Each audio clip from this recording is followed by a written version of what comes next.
Welcome to Inspire TV, kung saan sinusuri natin ang kultura, mindset at mga kwentong bumubuo sa iba't ibang bansa. Habang ang mundo ay nasa panahon ng AI, 5G internet at sobrang bilis na teknolohiya, may mga lugar pa rin sa planeta na parabang naiwan sa nakaraan. Hindi literal na wala silang progreso, pero kapag nakita mo ang pamumuhay nila, iisipin mo, parang early 2000 pa lang dito.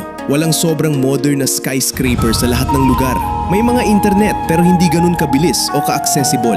At ang araw-araw na buhay, simple, mabagal at tradisyonal pa rin. Sa video na ito, titingnan natin ang 5 bansa na parang nasa early 2000 pa rin ang lifestyle. Tara simulan natin. Una, Bhutan, ang hindi minamadaling kaharian. Sa gitna ng Himalayas, makikita ang Bhutan, isang bansang hindi nagmamadali sa modernisasyon.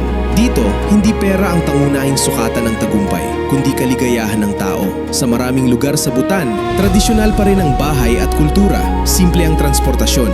Mas pinapahalagahan ng kalikasan kaysa urban expansion. May internet at modern tools, pero hindi ito dominant sa araw-araw na buhay. Parang early 2000 vibe ang pakiramdam. Simple, tahimik, at hindi over-connected ang mga tao sa digital world.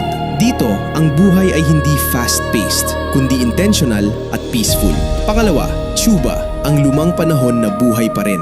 Kapag nakita mo ang Havana, Cuba, parang time machine ang dating. Makikita mo, classic cars na parang galing 1950s hanggang early 2000s era. Lumang gusali na may retro na vibe. Makukulay na kalye na parang hindi nagbago sa loob ng maraming taon.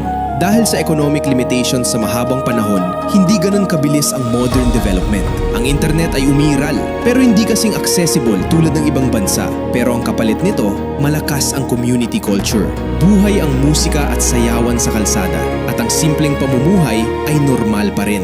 Parang early 2000 era na hindi fully digitalized ang mundo. Pangatlo, North Korea, hiwalay na modern world. Isa sa pinaka-controversial at pinaka-unique na bansa sa mundo. Sa North Korea, limitado ang exposure sa global internet at modern media. Sa ilang lugar, simple ang infrastructure, kontrolado ang information flow, at hindi gaya ng global digital lifestyle ang access ng mga tao. Sa paningin ng outsiders, ang ilang aspeto ng buhay dito ay parang na-freeze sa ibang panahon. Hindi ito tungkol sa opinion, kundi sa fact na ibang direksyon ang kanilang development. Kaya para sa maraming nakaka-observe mula sa labas, ang dating ay parang early 2000 na hindi fully connected sa modern world.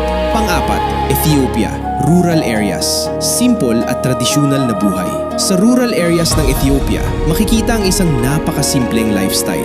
Dito, farming ang pangunahing kabuhayan. Tradisyonal pa rin ang maraming gawain at community-based ang pamumuhay. Walang sobrang modern na gadgets o fast urban life. Ang araw-araw ay nakasentro sa trabaho sa lupa, pamilya at komunidad. Parang early 2000 rural life vibe. Simple, basic, pero buhay na buhay ang kultura. Panglima, Laos, slow life sa Southeast Asia. Ang Laos ay isa sa mga bansang mas mabagal ang urban development kumpara sa kapitbahay nito. Sa maraming probinsya, simple pa rin ang transportasyon. Hindi ganun ka-dense ang modern buildings. At mas nanghingibabaw ang nature kaysa city life. Maraming tao ang nabubuhay sa farming, fishing, at small local businesses.